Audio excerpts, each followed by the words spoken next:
Hello சாம்ப்ஸ், ministry of sex கேட்கும் போதே வினோதமா இருக்குல்ல. செக்ஸுக்கு மினிஸ்ட்ரியா? கப்புள்ஸ்குள்ள இன்டிமேசின்றது அவங்களுக்குள்ள இருக்கும் தனிப்பட்ட விஷயம், அவங்களோட சொந்தமான விஷயம். அதுக்கு எதுக்கே மினிஸ்ட்ரின்னு நமக்கு தோணும். பட் ரஷ்யாவில் மினிஸ்ட்ரி ஆஃப் செக்ஸ்னு ஒன்று கொண்டு வரதுக்கான பிளானிங்ஸ் எல்லாம் நடந்துகிட்டு இருக்கு. அவங்க பிளான் பண்ணிக்கிட்டு இருக்கும் அந்த விஷயங்கள் எல்லாம் சொன்னா எபா என்னடா இது இவ்வளோ ஃபெசிலிட்டிஸ் கொடுக்குறாங்களான்னு நமக்கே தோணும். அந்த அளவுக்கு பல மேட்டர் அதுக்குள்ள இருக்கு.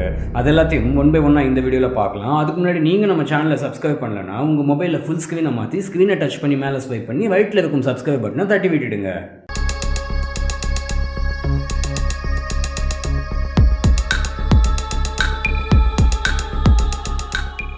ஒரு ஆணும் பெண்ணும் க்ளோஸா அந்யோன்யமா இருக்கணும்ன்றது அவங்களுக்குள்ள இருக்கும் தனிப்பட்ட விஷயம்.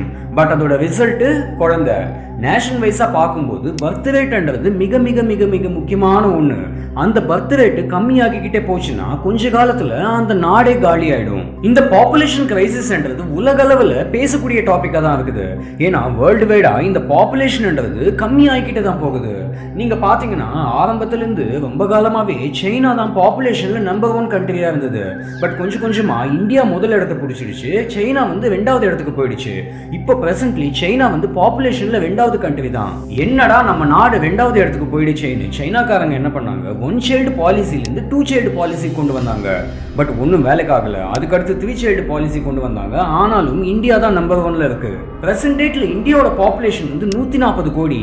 இந்தியாவில் கூட ஃபியூச்சர்ல பாப்புலேஷன் கிரைசிஸ் வரதுக்கான வாய்ப்புகள் இருக்கு.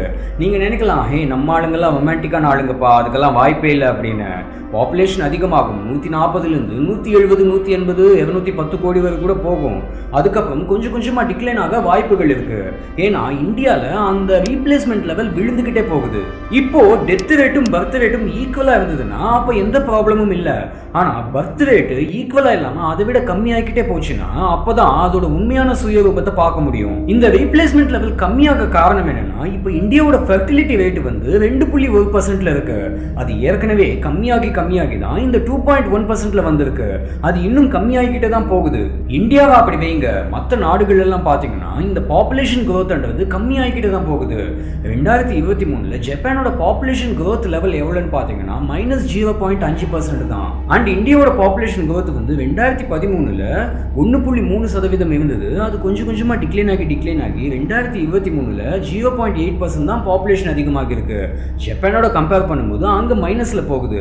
எதுக்கு சொல்ல வந்தேன்னா, இந்த பாப்புலேஷன் growthன்றது வேர்ல்டு வைடா கம்மியாகிட்டே தான் போகுது. இப்போ ரஷ்யாவோட கதைக்கு வந்தோம்னா, ரஷ்யால பாப்புலேஷன் வந்து 2023 டேட்டா படி 14.38 கோடி மட்டும்தான். அங்க பாப்புலேஷன் growth வந்து -0.3%ல போய்கிட்டு இருக்கு. அது மட்டும் இல்லாம ரஷ்யாவுக்கும் உக்ரைனுக்கும் யுத்தம் நடக்கிறதால ஏகப்பட்ட உயிரிழப்புகள் நடக்குது. ஸோ யுத்தத்துக்கு ஆட்கள் தேவைப்படும். செத்து போய்கிட்டே இருந்தா ஃபியூச்சர்ல யுத்தம் எல்லாம் வந்துச்சுன்னா எப்படி சமாளிப்பாங்க? அட யுத்தத்தை விடுங்க, விவசாயம் பண்றதுக்கே ஆட்கள் வேணும். அங்க குழந்தையே பிறக்காம பர்த் ரேட் கம்மியாகிக்கிட்டே போச்சுன்னா ரஷ்யா என்ன ஆகும்? ஸோ அந்த தொலைநோக்கு பார்வையை வச்சுதான் இந்த மினிஸ்ட்ரி ஆஃப் செக்ஸ்ன்றதை ஃபார்ம் பண்றாங்க.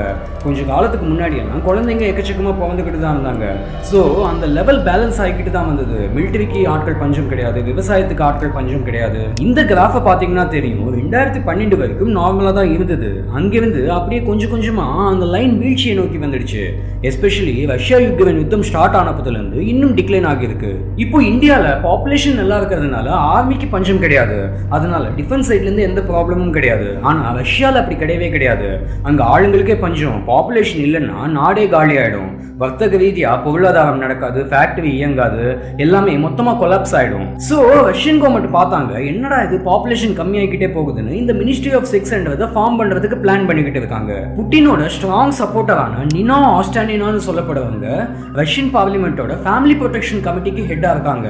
அவங்க தான் இந்த மினிஸ்ட்ரி ஆஃப் செக்ஸ்ன்ற கான்செப்ட் முன் வச்சாங்க. ஈவன் புட்டினுக்கு கூட இது நல்ல விஷயமா இருக்கு, இதனால அந்த டெமோகிராபிக் லைன் ரிவர்ஸ் ஆகிறதுக்கு வாய்ப்புகள் இருக்குன்னு சொல்லிட்டு அதை கன்சிடர் பண்ணிருக்காங்க. டெமோகிராபிக் தான் இந்த கிராஃப் தான் டெமோகிராபிக்னு சொல்லுவாங்க. சிம்பிளா சொல்லணும்னா ஒரு பொண்ணுக்கும் பையனுக்கும் மேட்டர் நடக்கணும், அப்பதான் குழந்தை பிறக்கும். ஸோ அதுக்கு என்னெல்லாம் வழி இருக்கோ அதெல்லாம் பிளான் பண்ணிக்கிட்டு இருக்காங்க. ஸோ என்ன மாதிரியான பிளானிங்ஸ் அதுன்னு நான் ஒன் பை ஒன்னா சொல்லுறேன், பார்த்து தெரிஞ்சுக்கோங்க. ஃபர்ஸ்ட் பாயிண்ட், ஸ்விட்சிங் ஆஃப் லைட்ஸ் அண்ட் இன்டர்நெட். இப்போ ஒரு பையனும் பொண்ணும் ஒன்னா இருக்கணும், நடக்க வேண்டியது நடக்கணும், பல மன்மத லீலைகள் எல்லாம் நடக்கணும்னா வெளிச்சம் இருக்கக்கூடாது. ஸோ கப்புள்ஸ்குள்ள அந்த லவ் டெவலப் ஆகணும்னா, அந்த இன்டிமேசி கிரியேட் ஆகணும்னா நைட்டு தான் கரெக்டான டைம். அதனால நைட்டு 10 மணிலேருந்து மிட் நைட் 2 மணி வரைக்கும் பவர் ஷட் டவுன் பண்ணிடுவாங்களாம். அந்த 4 மணி நேரத்துக்கு இன்டர்நெட்டும் வேலை செய்யாதான். அப்பதான் கப்புள்ஸ் க்ளோஸா இருக்க முடியுமா. இப்படி நைட்டு 10 மணிலேருந்து மிட் நைட் 2 மணி வரைக்கும் பவரையும் இன்டர்நெட்டையும் கட் பண்ணிட்டா குழந்தை பிறந்துடுமான்னு கேட்டா கிடையாது. பேசிக்காவே பாத்தீங்கன்னா இப்போ பிரசன்ட்ல உள்ள கப்பிள்ஸ் வந்து எக்கனாமிக் ரீசன்ஸ், பொருளாதார நெருக்கடியால குழந்தைய பெற்றுக்கணும்னு நினைக்கவே மாட்டேன்றாங்க. ஏன்னா எல்லாரோட மென்டாலிட்டி எப்படி இருக்குன்னா, முதல்ல நம்மள சமாளிக்கணும், அதுக்கப்புறம் தான் குழந்தைய சமாளிக்க முடியும். விலைவாசி ஏறிக்கிட்டே போகுது, முதல்ல நமக்கு தேவையானது நாம செஞ்சுக்கிட்டு அதுக்கப்புறம் தான் குழந்தைய பெற்றுக்கணும்ன்ற மென்டாலிட்டி இந்த ஜெனரேஷனோட மைண்ட்ல ஓடிக்கிட்டு தான் இருக்கு. இப்போ உள்ள ஜெனரேஷன் இப்படி யோசிக்கிறாங்கன்றது ரஷ்யன் கவர்மெண்ட்டுக்கும் தெரியும்.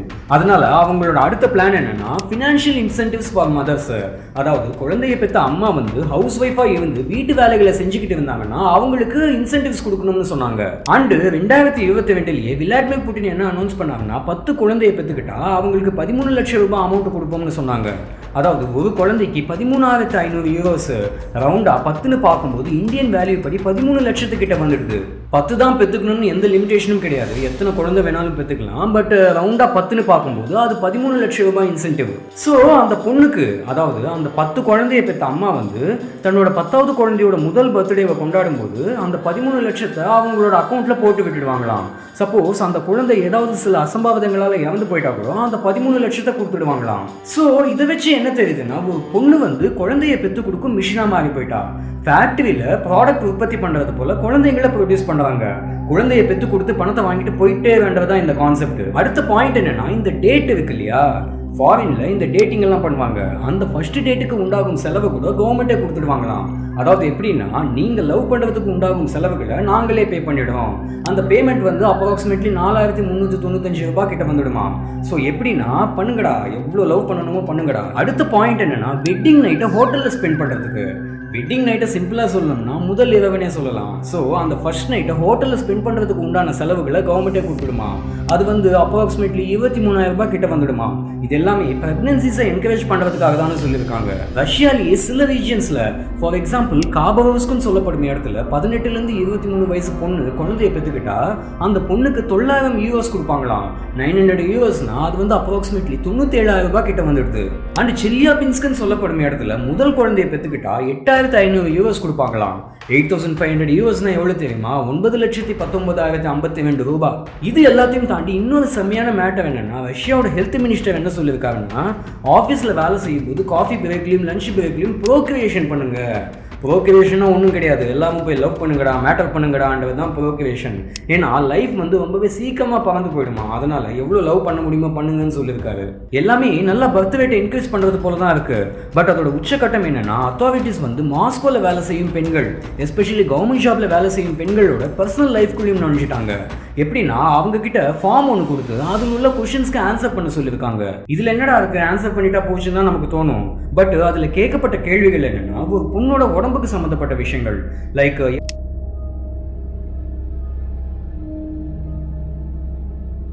இதுக்கு முன்னாடி ப்ரெக்னென்ட் ஆகியிருக்கீங்களா, நீ இப்படி அந்த பொண்ணுக்கும் அந்த பொண்ணோட ஹஸ்பண்டுக்கு மட்டுமே தெரிஞ்சு அவங்களோட அந்தரங்க விஷயங்களை அந்த ஃபார்மில் ஓப்பனாக ஃபில்அப் பண்ண சொல்லுவாங்களாம்.